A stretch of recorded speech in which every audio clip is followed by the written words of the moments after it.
Alright, hello fellow Novians. So I recently put together a basic little starter collar for some new players, and I installed on it Sagacious Autopilot, and some of them are having trouble figuring out how it works. So I just wanted to throw together a little video to explain some details. So once you buy it from Sagacious, there will be a copy-paste field that you can paste into a control board or a control seat or a remote control, whatever. Basically, once you copy it, you just hit paste Lua configuration from keyboard, and it should be good to go, or at least the code should be there. Next step is everything's going to have to be wired up. So because it's not an auto-conf, it doesn't select things for you, so you have to manually wire into the things that you'll need. So in this case, basically we're looking at the core, the radars, I got a data bank up here that's connected to, and then a really cool feature that I quite like is it's also wired up to this manual switch. If it's wired into a manual switch, basically when you get into the seat, it will turn that switch on, and when you get out, it will turn it off. So I've got that switch wired up to a relay, which is wired in over here to a programming board, which handles some Lua stuff that I do, like automatic door controls.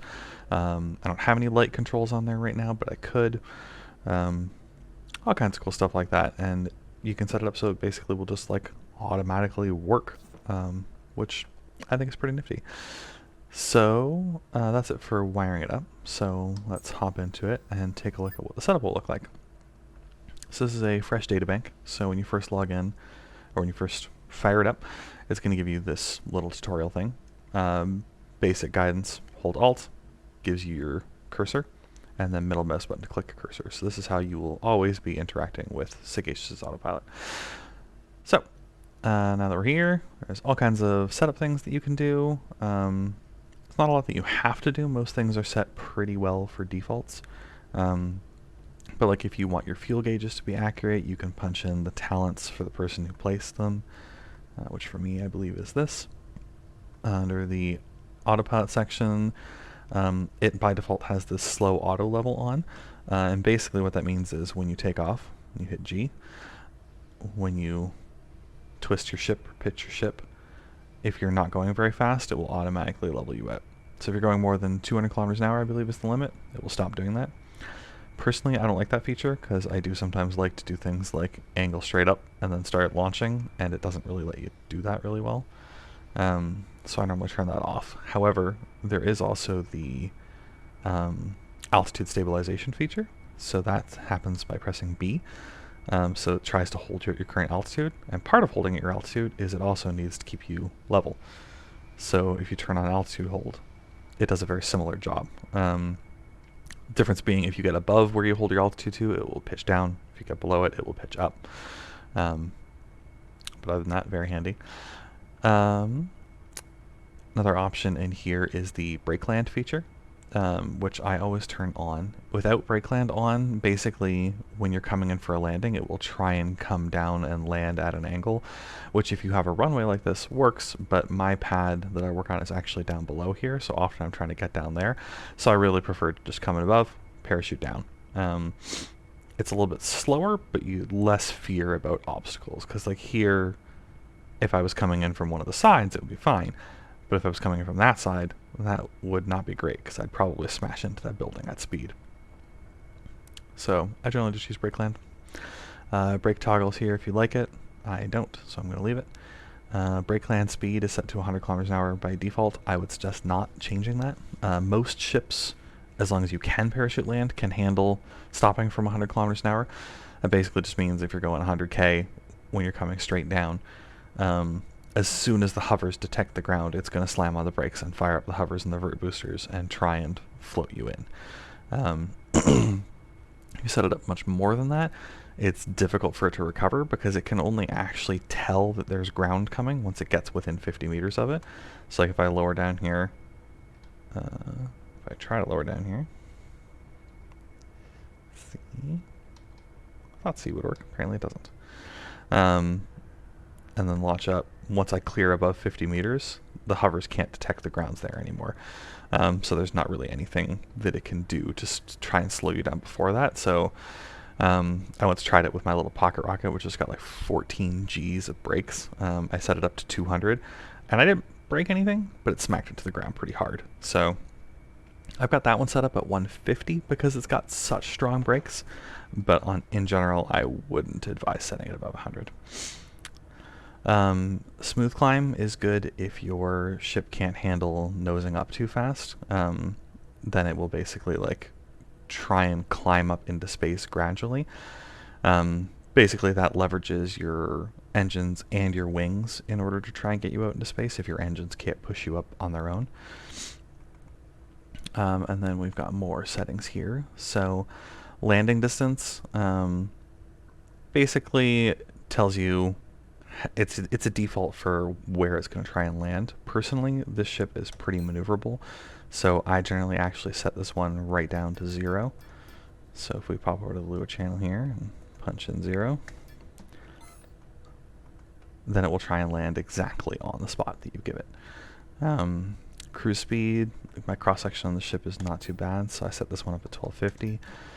For any newbies out there, 1000 is generally safe for almost any ship. I've never seen a ship that can't go 1000 without burning up. They might exist, maybe if you're like a real big sail, but for the most part that's fine. You've got some visual settings here, so I personally like a nice little orange HUD. You can set the saturation down if you want, make it all grayscale, but I like colorful. Debug mode, if Sagacious needs some feedback for something, if you've got a bug to report or something, turning on debug mode will give him some extra information. I believe it prints it in the Lua channel so that he can see it. Default speed control, get cruise, travel, pretty much what you'd expect. And then under configure flight HUD, a lot of these things here on the screen are configurable. So like if you say like, oh, you know what, I don't actually care about yaw, pitch, and roll, you can just remove all those. And then they're gone. Personally, I use pitch a lot for getting out into space, for checking how I'm pitching up. Yaw and roll I don't really, but I kind of like seeing them, so I like to just leave them on. You can also set the whole scale of the thing. I keep it up pretty high because I do often play on GeForce Now, and the resolution there is a lot lower.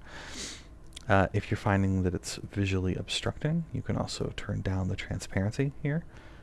So you can just knock that down a little bit, make it a little bit clearer so it's still legible, but you can kind of see what's going on behind it too. And then here there's just all kinds of options you can turn on and off here.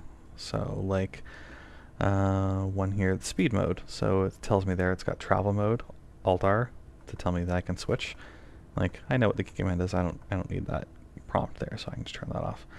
And there's other things too, like you've got your altitude here. So it says altitude is 1001.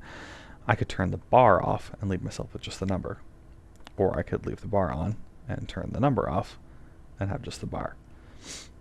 And you can also set the bar max to show, like right now it's on a scale of 5,000 meters, so you can see like what we're at compared to that. A lot of customization you can do in there. And that brings us to, I believe, hang on, taking a quick look through. Yeah, the main thing that we're here for, which is the route editor. So this guy has got an autopilot system built in. So it lets you not just pick a destination and tell you to go there, but there's a little bit of customizability in what you can do. So you can make full-fledged routes. So here I'm going to set up here a route back to DIA HQ. And I'm going to grab the location for that from Discord because I was not prepared. Technically going to the factory plaza, not HQ, but that's basically HQ at this point. So set the waypoint here. So it defaults to these default values that I had before. So I set the landing distance to 0 meters, my cruise speed to 1250, so you can customize these a little bit here. So I know there's not a lot of obstructions between me and the DIA HQ, so actually I'm going to set this down a little bit lower, because realistically I think above like 1500 meters and I should be plenty fine. Currently sitting at 998 meters, you can see in the top right there.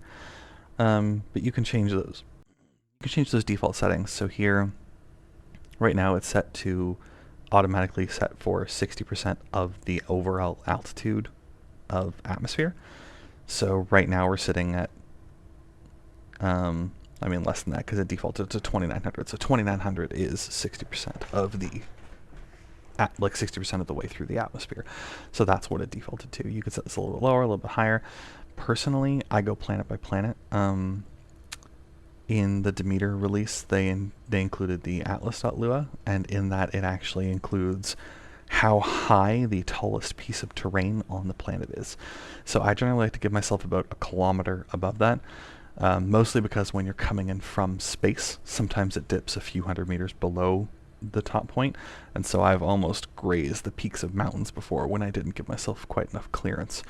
But overall, it's pretty reliable about establishing and then following the height limit that you set it at. Sometimes it just takes a minute to settle into it, so give yourself a bit of buffer. But the really cool part about this whole system is the routes. So right now I've set to go to DIA HQ. If I flip over to the Autopilot section here, there's a Visualize Waypoints option, and this sets it so that when I set a destination in the navigation, it will automatically set my my destination to that point. So if I flip over to navigation here, it's got a whole readout of the solar system. Super cool, so you can actually sort of see visually where each of the planets are. It also highlights any planets where you actually have routes. So right now the only one that I have is on Alioth. So I'm going to click that. We're on to Alioth. It's also got the moons here. We don't care about those right now though. What we care about is routes. So here, this is DIHQ. So if I hit that, you can see it popped up there. It's 16.8 kilometers ahead of me. Also on the map here, you can see that it's not far. It's right there. But for demonstration purposes, I don't want to go too far. But I also want to show off the routes. So I'm going to open up my map here. I've got a ship parked on a tile about 10 clicks away, I believe. So I'm just going to go copy coordinates to clipboard. We're going to go back to the route editor. We're going to add from Lua chat tab, and I'm going to give it this location. Now this is on the ground, and I'm going to use this as an intermediate point, so we're going to fly past it. So I'm just going to set the altitude of what was here up to 2500, which is what I generally cruise at. Now it automatically put it in as number 2, but I actually want to go there first, so we're going to move it up in the list. And we're going to set that cruise altitude down to the 2500 that I like to cruise at. But importantly here is the switch distance. So landing distance, I like setting at 0 meters because the ship's pretty precise and I can land pretty darn close. Switch distance, less so, because it needs to actually basically get within this distance of the location. And if you set this at 0, it'll realistically never get there because it can't hit that exact point. So we're going to give this guy a little bit of leeway, give him maybe 400 meters of distance.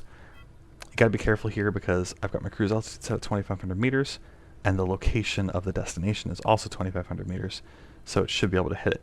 But if your cruise altitude is too high, like say I have my cruise altitude up at 2,900 and I set my switch distance down to 200, the ship would end up just circling trying to get to that point because it's cruising at an altitude that it could never possibly actually reach the destination at. That's only really so much of a problem in atmosphere. When you're in space, going between two different locations in space, you don't have that same altitude hold problem. But anyways, so now we're going to flip over to navigation, and now we see that it's actually got 2 points here on the map. They're very close together, so it's a little bit hard to see, but this route has 2 different spots. So we're going to select the route, and we're going to hit engage autopilot. Now when that happens, it's currently set to max pitch at 30 degrees. So basically it's going to take off, it's going to pitch up to 30 degrees, and it's going to try and carry me up to 2,500 meters. So we're going to hit the go. And it immediately angles over. I'm going to turn on my long distance trajectory line so we can see it. The force field's still open. Should be closing soon. There it is. So now we're heading up, heading up, heading up. And you can see it's already set the destination so we can see what we're shooting for. If I flip on my view here, I've got my radar on so you can see what's going on around. So I don't know why you might want to have a route over the planet's surface. Maybe you want to fly over a location that you like to check out. Maybe there's somewhere where you might like to stop along the way under certain circumstances. Maybe you just want to buzz somebody, fly past them. Up to you. There we go. See, I got within 400 meters and it immediately turned. And now my cruising altitude for the second leg of the journey is substantially lower than for the first leg of the journey, so it's trying to angle its way through. I also set my Atmos speed to 1250, which is fine for going forward, but a little tight for those sharp angles. So you see I kind of lit myself on fire a little bit there, but I don't think I broke anything. And now once it starts getting close and it recognizes that, it starts to slow down. So it was going 1250, now we're down to 700. And it's going to try and line me up at 1500 meters, where I told it to. Well, 1547, but close to where I told it to. Right over top of the destination that I programmed in there. And once it's over top, it's just going to hit the brakes and parachute me in at 100 kilometers an hour. Nice and gentle.